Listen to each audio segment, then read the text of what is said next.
नारी की शक्ति। सुधा एक बहुराष्ट्रीय कंपनी में मैनेजर थी। उसका सभी काम अच्छे से चल रहा था। उसकी कंपनी में और भी लड़कियां थीं। सब मन लगाकर काम किया करती थीं। सब कुछ अच्छा चल रहा था। सुधा के ऊपर घर की पूरी जिम्मेदारी थी। पिताजी का देहांत 4 वर्ष पूर्व हो गया था। पिता के देहांत के बाद घर के हालात अच्छे नहीं थे। तब सुधा ने बड़ी बेटी होने के नाते 2 छोटे भाइयों और माँ की जिम्मेदारी अपने ऊपर ले ली। पूरे घर को उसकी नौकरी का ही सहारा था। कुछ महीने बाद उनके मैनेजर का ट्रांसफ़र किसी दूसरे ब्रांच में हो गया और उसकी जगह एक नया मैनेजर आया। लोग नए मैनेजर का बढ़ चढ़ कर स्वागत कर रहे थे। अपनी पहचान और जुगाड़ लाने का इससे अच्छा मौका कब मिलता। सुधा और बाकी लड़कियां भी सज धज कर मैनेजर के स्वागत की तैयारी कर रही थी।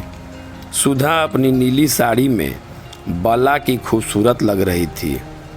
नया मैनेजर आया और उसने लड़कियों को खास करके सुधा में बहुत ही दिलचस्पी दिखाई।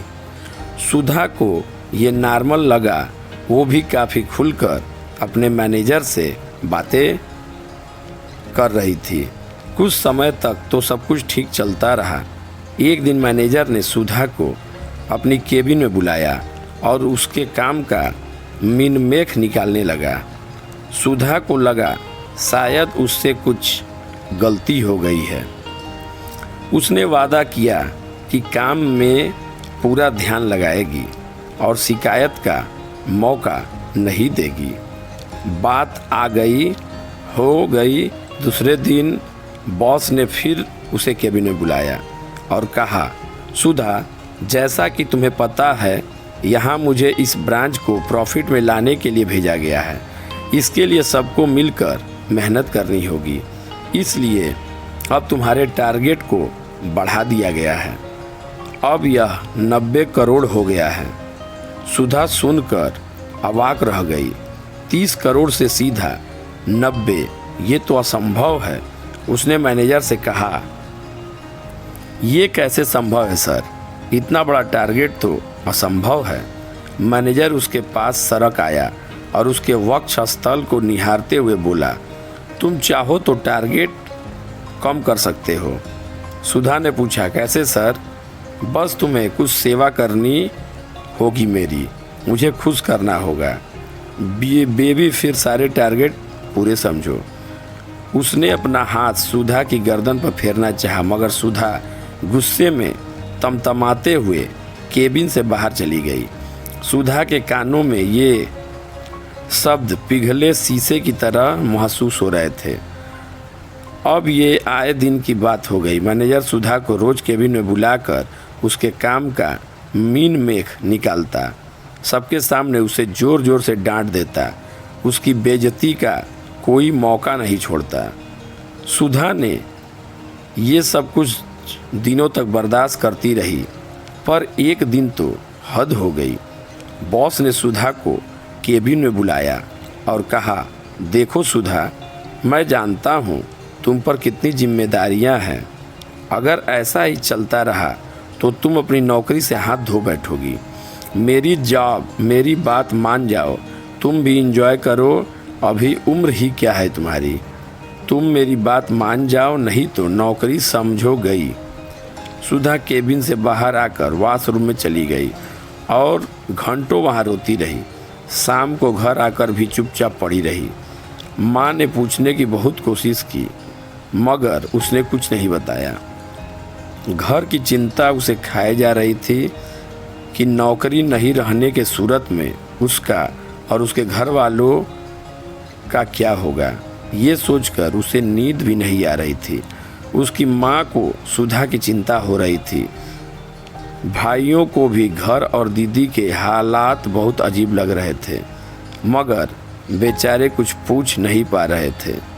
सुधा अपने कमरे में लेटे हुए बहुत कुछ सोच रही थी। उसके मन में आत्महत्या करने का ख्याल आने लगा। उसे सबसे आसान राह यही लग रहा था। कभी ख्याल घर वालों का आता तो लगता बॉस की बात मान लिया जाए, कम से कम घर वाले तो खुश रहेंगे। छोटा भाई रवि तभी रेडियो ऑन कर देता है जिसमें ये गाना आ रहा होता है, कोमल है कमज़ोर नहीं तू, शक्ति का नाम ही नारी है, जग को जीवन देने वाली मौत भी तुझसे हारी है। सतियों के नाम पे तुझे जलाया, मीरा के नाम पे जहर पिलाया, सीता जैसे अग्नि परीक्षा जग में अब तक जारी है, कोमल है कमज़ोर नहीं तू, शक्ति का नाम नारी है। इल्म हुनर में दिल दिमाग में किसी बात में कम तो नहीं, पुरुषों वाले सारे ही अधिकारों की अधिकारी है, कोमल है कमज़ोर नहीं तू, शक्ति का नाम नारी है, जग को जीवन देने वाली मौत भी तुझसे हारी है। बहुत हो चुका अब मत सहना, तुझे इतिहास बदलना है, नारी को कोई कह ना पाए अबला है, बेचारी है कोमल है कमज़ोर नहीं तू, शक्ति का नाम नारी है, जग को जीवन देने वाली मौत भी तुझसे हारी है, कोमल है तू कमज़ोर नहीं तू, शक्ति का नाम ही नारी है, जग को जीवन देने वाली मौत भी तुझसे हारी है। इस गाने को सुनते सुनते ही सुधा की थोड़ी हिम्मत बढ़ी, जीने का जज्बा आ गया सुधा के अंदर। उसने अपने आप को कहा अब वो हार नहीं मानेगी, किन किन से और कब कब तक भागेगी वो। सुधा ने कुछ निश्चय किया और सो गई। अगली सुबह उठा, बन ठन कर ऑफिस के लिए निकली। आज ऑफिस जाते समय उसकी चिंता थोड़ी कम थी। आज उसने कुछ निष्कर्ष निकाल रखा था। ऑफिस पहुंचकर थोड़ी देर के बाद वो अपने बॉस को केबिन के अंदर गई और केबिन का द्वार अंदर से बंद कर दिया और बॉस के पास बैठकर बोली, सर आपके बारे में मैंने रात भर सोचा और मुझे आपकी बात समझ में आ गई। मैं आज आपको सरप्राइज़ देना चाहती हूँ।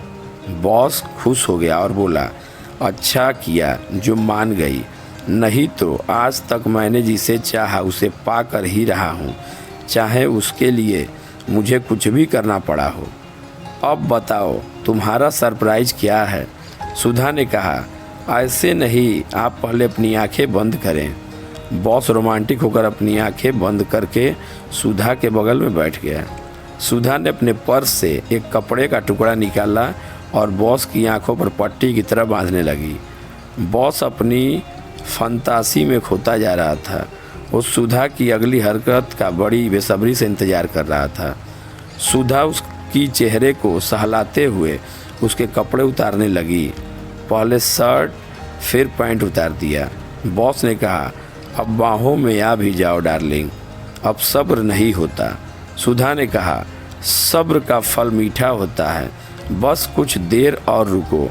सुधा बॉस के कपड़े को मोड़कर कोने में ले गई और अपने पर्स में स्पिरिट निकालकर उस पर छिड़क दिया और लाइटर से उसमें आग लगा दी। इसके बाद आराम से केबिन से बाहर आकर अपने डेस्क पर बैठ गई। थोड़ी ही देर में मैनेजर के केबिन में आग फैल गई और मैनेजर केवल चड्ढा पहने भागता हुआ अपनी केबिन से बाहर निकला और सीधा सड़क पर खड़ी अपनी गाड़ी में जाकर बैठ गया। गाड़ी स्टार्ट कर वहाँ से फुर हो गया। सारे स्टाफ उसकी हालत देखकर हंस रहे थे। अब वो किसी को मुंह दिखाने के काबिल नहीं रहा। उसने घर से ही मेल करके ऑफिस में त्यागपत्र दे दिया। ये सबक उसके लिए बहुत ही बड़ा सबक था और सुधा ने उसको तिनगी का नाच नचा दिया। ऑफिस के सारे स्टाफ सुधा के बहादुरी की प्रशंसा कर रहे थे। दोस्तों, अगर आपको कहानी थोड़ा भी अच्छा लगा हो तो प्लीज़ वीडियो को लाइक, कमेंट, शेयर कर दीजिए और इसी प्रकार की और भी कहानियाँ सुनने के लिए चैनल को